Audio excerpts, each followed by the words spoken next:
All right, so I woke up this morning to a barrage of Instagram messages and tweets and text messages and LinkedIn's and TikToks. No, I'm kidding. I don't use LinkedIn because I'm unemployed, and I don't use TikToks because I'm an adult. But I got a lot of, my phone exploded, not quite literally, but close enough to where I knew, all right, I was like, who broke the Everesting record? That's what happens when my phone blows up now, is who, now what? And I was hoping it was word got out about Emma Pooley, who's awesome, who broke the Everesting record for women on this climb in Switzerland. But it was Contador. It was Contador. So apparently Contador broke the record. He took 2.5 minutes, something like that, off of Lachlan's time. So now the bar is 7 hours and 27 minutes. Took 2.5 minutes off, sponsored by Cycling Tips, it looks like, for some reason. But he, so that happened. That happened yesterday. So what it did was a couple things. One, I gotta be honest, I've had it with that whole generation. I've just had it with those guys. Just sick of them on the TV and whatever. But the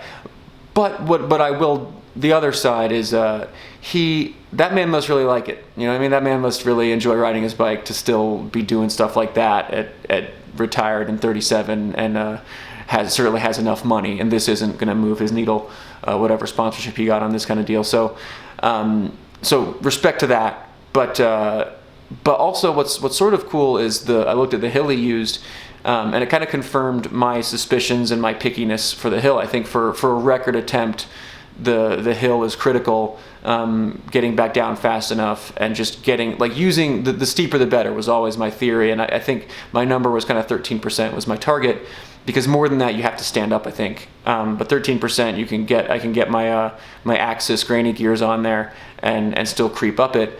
And I think and that was really my theory, was that instead of using your momentum and your power to go forward, you're using it to go up. So his hill was 13%. It was only a kilometer. It's like slightly less than a kilometer long.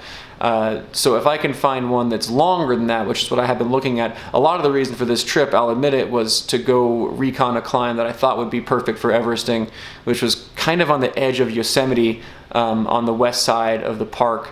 So I went there the other day to look at it. It's called Old Priest Grade. So people have just been DMing me these segments for months, which I appreciate, except I wish you guys would listen a little better. 13% straight up and down is what I need. It's real steep, and it feels steep to you. 8% isn't going to cut it for what we're trying to do here. 8%, you got to do like 200 Ks to get the Everesting record. For 13%, it's 130 Ks. Just think about like how different. Obviously, you're going slower on the steep, but less distance the better is the idea here. But the other part is I need it to be a straight downhill. And Old Priest, it looked straight on the map, and there were definitely like fast sections. It's also a lot of breaks, and a cliff that I envisioned myself falling off of at hour 7 when I'm cross-eyed and whatnot. So Old Priest Grade was a no-go, and I still got to find a hill, which is complicated by A, people keep breaking the record, but B, the U.S. completely screwed up our COVID thing, and we're second waving, and I'm gonna have to go home right now and hide for another couple months, possibly years. So we're gonna have to figure out how to. It's probably gonna have to be drivable if I do it this year, is what it looks like. But so that is the Everesting news. Contador.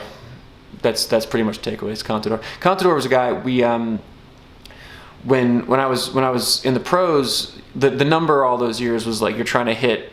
And I've talked to other guys about this, was like the 6 watts per kilo was like the magic. Like if you can get your threshold there or over there, like you're good. That's big race kind of situation. That's Grand Tour winner sort of numbers, and that's what guys were, at least everybody I knew was working for. And then Contador released his power numbers from, I forget which tour he won. I want to say it was 15. I could be wrong. He was doing 7. We're all trying to get to 6, and I got to 6, but he was doing 7. So I saw that, I was like, whew. I was glad I was retired when I saw those numbers, and I never had to really race him.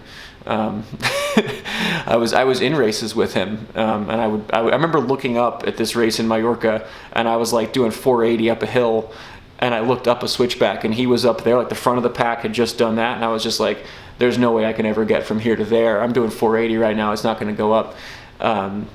Yeah, so that's Contador. But if you look at Contador now, he's like, he doesn't look fat. He looks like a healthy person, but he doesn't look like the Contador he used to. So he's obviously still fit, but he's not his fittest. He's not at his best for sure right now. So what's interesting is he broke the record, but I'm actually more confident that I can beat a retired Contador than I can beat a pro current ripping Lachlan. So that's sort of my take. Is I need to find that right hill. I need to figure that out. But I'm not giving up. As the record gets lower, this one isn't discouraging. So that's the takeaway. I'm gonna head back to LA soon. Peace.